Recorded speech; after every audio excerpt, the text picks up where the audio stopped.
Y'all, can we all agree that when Melanie placed the phone call to Chad Daybell and he answered it by saying, "Hello, sweet Melanie," that we wanted to scrape our skin off with a dull butter knife? Y'all, today we're continuing the dish on the preliminary hearing, and today we're going to be again focusing in on Melanie Gibb's testimony, but specifically what I'm going to go ahead and call the core horror phone call. When they played this in the courtroom, I was like, whoa! Hello, girl is a savage.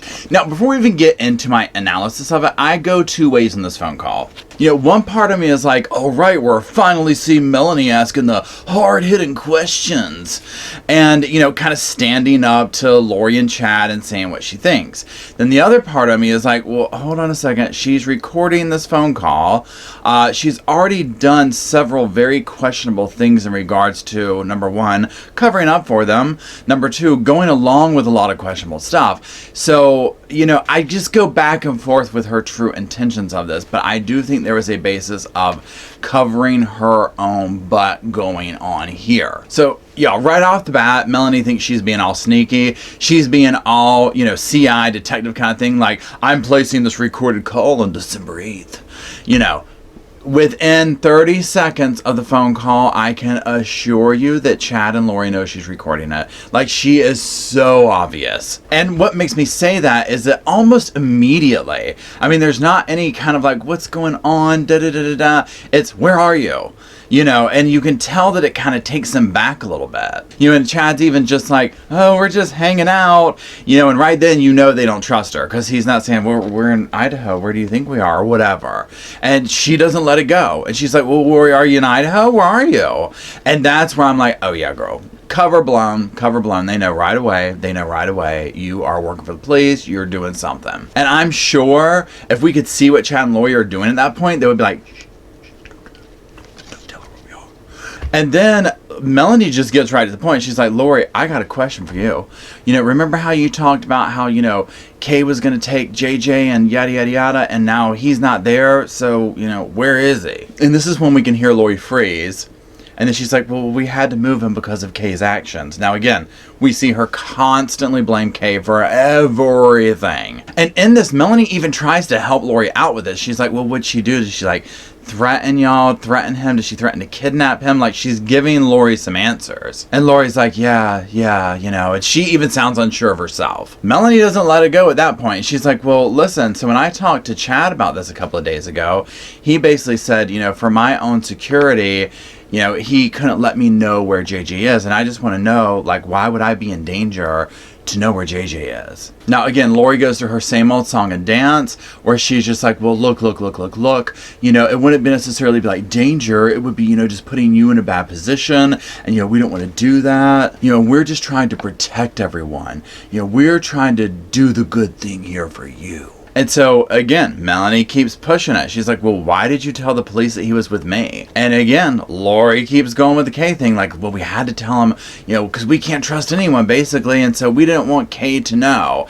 I mean, you can see how the utilization of Kay and her trying to portray Kay as a monster to anyone and everyone gets her kind of a little bit of a free pass in the moment sometimes. Of course, now at this point when all the cards are crumbling and people are starting to connect the dots, and it's like, oh, hold on, wait a second, like this, you know, what? And once again, we hear Lori saying that, you know, most of her own family is working with Kay to work against her. So, you know, if it was a normal person, I would say this is like paranoid schizophrenic type stuff, but I just think that this is Lori's like narcissistic gaslighting, trying to shove the blame off of anything and everything onto anything and everything. Now, y'all, this question that Melanie asked burns my hide. When she's like, was JJ safe? And Lori's like, yes, he's safe and he's happy. Like, you know, that's her extra 10 cents there. And it's just disgusting. And of course, you know, Melanie's like, well, this is good to hear. Now, another hard thing about this is, you know, you see that damn toad Daybell sitting there, and behind him you can see the woodcock sitting there. You know, and at one point when Melanie asks the question about is JJ safe and Lori says a statement about, yeah, he's safe and happy, you see Kay go, you know, I didn't hear her do that, but I'm imagining she's doing that because you're just like, wow, okay. You know, like, this is just beyond belief. You know, and I just feel so bad for them having to sit here and listen to this vile human being, you know, try to turn her into this monster. You know, and just listen to these things that Lori's saying about her that you're just like, where is she even coming up with this? It's so disgusting, because it's also the fact that Lori is doing all of these horrible things herself. And also on top of that, to sit here and say that he's safe and happy, knowing full well what happened to that poor child. Now, Melanie keeps going into this aspect, like she's not going to leave some of this stuff alone, you know, and she just goes back into being like, I just don't understand why, you know, I wouldn't be safe to know what's going on with him. And she's asking Lori, are you okay? Are you safe? And once again, Lori just goes back to that narcissistic, you know, I'm doing everyone a favor by keeping them safe by not letting them know where he's at. And then Melanie's like, well, look, I talked to Alex as well about this, and Alex told me you don't want to know where JJ is. Melanie's like, look, I talked to your brother Alex, and he was like, look, you don't want to know where JJ is, and he can't even be found. You know, and I can assure you right now, when they were saying that, Chad and Lori got their little list out. They took the check mark next to Alex's name off, and they started writing in the word has gone dark. You know, I mean, I'm not lying, y'all. I think that's how these people work. You know that he was on their you-know-what list after that. But Lori says, I don't know why he said that. You know, we didn't even want him to know where the kids are. I'm like, really? I have a feeling that he does. So Melanie keeps going with this, almost as if she's just going to pretend that she's, you know, on Lori's playing field. And she's like, well, are you going to be in hiding forever? I mean, am I ever going to get to see you again? And again, Lori just like, you know, this is what Lori loves, of course. And she's just like, look, you know what? Yes, there's, you know, hopefully so one day. But look, the police and all these people, they're working together against me for no reason. And again, just the gall of it all to sit here and know what we know now. And just to hear her talk like she truly believes that these people have absolutely no right to question her, and it's shocking to hear. And so then Melanie goes down the road of Kay, and she's like, well, look, you know, like, what has Kay been saying? Like, what, you know, what does she threaten you with?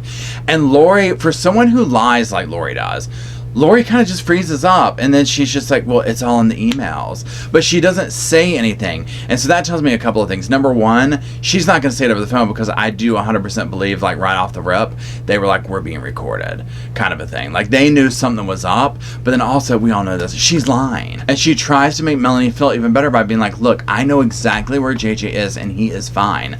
And then I'm just like, oh my God, poor Larry and Kay Woodcock having to hear this. Y'all, then we get to a part of this phone call. I've never witnessed something like this. Hope I don't ever again, but I'm sure we will with this case. Melanie reverts back to what she loves. She's like, I've got some scripture for you. Now, this begins what we're just going to call the damn rap battle, y'all. I mean, that's all I know to say about it. This just literally changes the tone of the phone call. Lori gets fired up immediately and basically takes phone call over at that point and starts, you know, telling Melanie things about scripture. And so this is where these people just, they resonate in this. They love this. They eat it up. So as they're talking, you can see how Lori truly like aligns herself with some of these historical narratives from this belief system. She has this completely like holier than thou attitude. And Melanie has a way of saying what she wants to say to someone through scripture. You know, that's what she does. Instead of saying, I think you're this way, she uses the scripture to do it. And so that's what she's doing here. So she reads some stuff, and then she's basically, you know, kind of summing it up in a sense. And she's telling Lori, like, look, when we work with the Lord, you know, he protects us from these adversarial darts. And she's like, but look, when we open the door to Satan, he comes in and he, you know, tricks us. And that's essentially what she's saying to Lori, is that, you know, Satan came in and tricked you. You know, she reverts back to this, you know, you were messing around with dark matter and this let Satan in. And she's like, look, that ain't how God works. Not in darkness, girl. And Lori's like, I agree 100%. And that's what the Lord's doing for me. So, you know, you can see through Lori's responses in the beginning how she is essentially saying, well, he is, you know, protecting me from these darts, and these darts are Kay and the police and all this.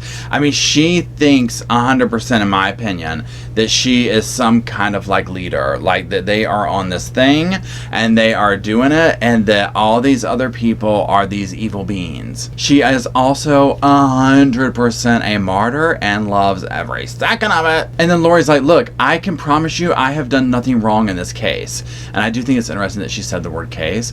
And she's like, sometimes you have to hide yourself, to be safe. And that's exactly what I'm doing. That's what the Lord's telling me to do. And I'm just like, really? And then Lori even says that people are coming after her for no other reason than the darkness of Kay. And she says to Melanie, Kay is dark. And Melanie's like, I don't know her like that. And here's where we can see an interesting dynamic between Melanie and Lori playing out in this, secret phone call. I think, and this is just my opinion, I think in the past what would have taken place with all of this, it's all these things that Lori was coming out with that we now see Melanie pushing back on. Melanie would have gone along with it. She would have been passive. I mean, she even says at one point, I'm trusting my gut now, and da-da-da-da-da. So this tells me maybe she wasn't on board with this stuff all along, but she kind of went along with it. Well, now we're seeing she's doing the pushback. She's questioning. She's doing all these things, and Lori can't handle it. She doesn't know what to do with this. And Lori continues to try and drive home her point. And she's like, so Kay changing the documents about the insurance, the inheritance, she's like, that's not darkness to you? And Melanie's like, I haven't seen those documents. And Lori comes back with, yes, you have. You've seen them on my computer. And again, Melanie keeps pushing back. I don't, maybe, I don't remember that, type thing.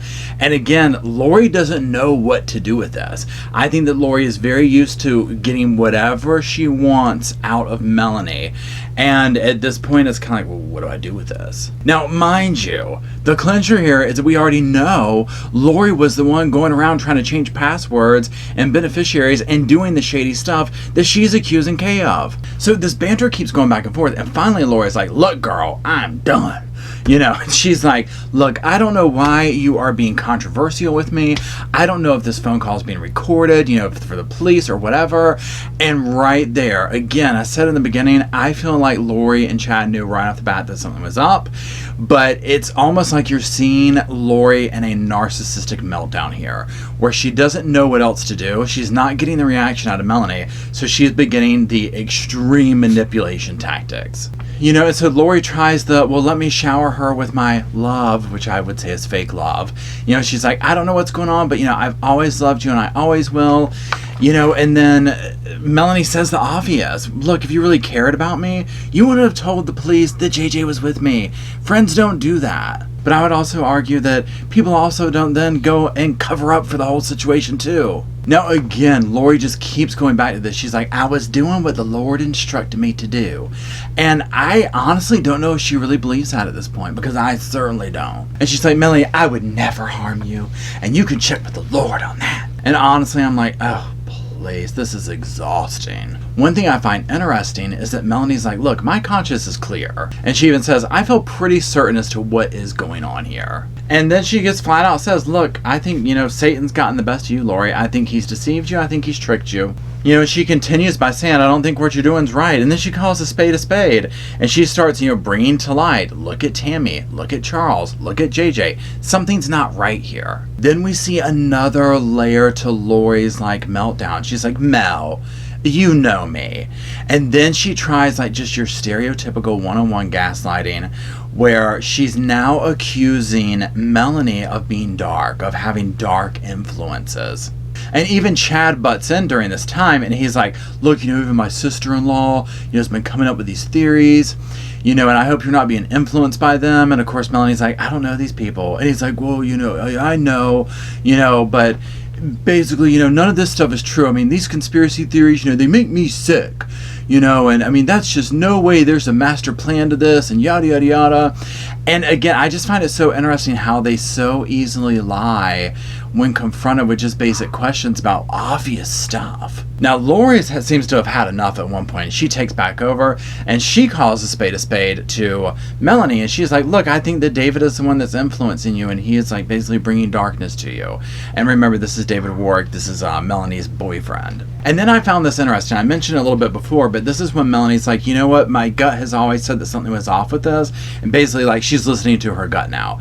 And this is where I'm like, couldn't we have done that, a while ago before these people lost their lives, but that's here nor there at this point. But again, it just lets us know if she's telling the truth, that okay, there's been some kind of glimmer of doubt along the way with this with her. Then the next part I found completely interesting, where Lori begins to talk about knowledge, and she's basically like, well, I wish that I had never let you in on all of this knowledge. I wish you didn't know what you know, because you will be held accountable for your knowledge. And to me, hands down, that is a threat.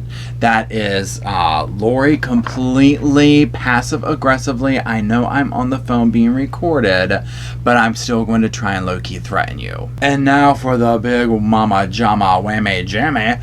Then Melanie starts quoting the scripture about the damn Korah whore, and let me tell you what, Lori has a meltdown. Now, what is interesting is this is the angriest we've seen Lori get over something. You know, nothing else seems to too much faze her. I think, too, because she 100% knows, like, I would think she did do those things. But she does not think she's a core whore, plain and simple, and that's very insulting. And Melanie just calls out. She's like, look, the Lord's turned his back on you. You toyed with darkness, and you're off on your own now. Now, of course, Lori doesn't believe this. And the conversation rounds back out to, you know, JJ being hidden. And now Lori again is in just such a manipulative state, and she's like, I'm just trying to protect my child. Why don't you want me to protect my child? I would never not want you to protect your children, Melanie. You know, and you just see this classic gaslighting, this classic, you know, Uno card reversal of things to try and make Melanie feel like the bad person. It's so interesting and frustrating to me that these type people can do this so easily. And then Melanie says, look, I fear that your salvation is in jeopardy. And I'm like, girl, her salvation left the room years ago. And then Lori really doesn't have anywhere else to go. So she's like, I'm sorry you're friends with people that are against me.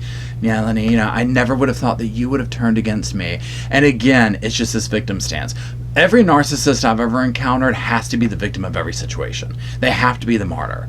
You know, they have to be wrong, even though they're the ones doing this stuff. Now, the phone call ends on a really, like, bitter note.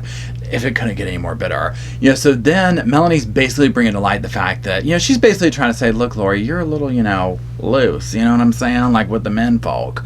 And, you know, talking about the aspect of being with Chad before Tammy had, you know, well, technically before they divorced, but we know that's not how that went. And basically Lori kind of calls a spade with Melanie, and she's like, hello, you're doing the same thing, cat all black, you know. And so I thought that it was interesting with that, because then Melanie just gets quiet. And she's like, oh, honey, we ain't talking about that right now. You know, and I'm kind of like, okay, now we're going to get in a fight as to whose infidelity is worse. I mean, really? You know, it's better than the spiritual rap battle, I guess. Now, y'all, that's going to be it for this video. Thank you for watching. Click these other videos for more stuff. I'm going to be doing some more reaction stuff to different parts of this case, so just stay on the lookout for it. I appreciate you watching, and I'll talk to you soon.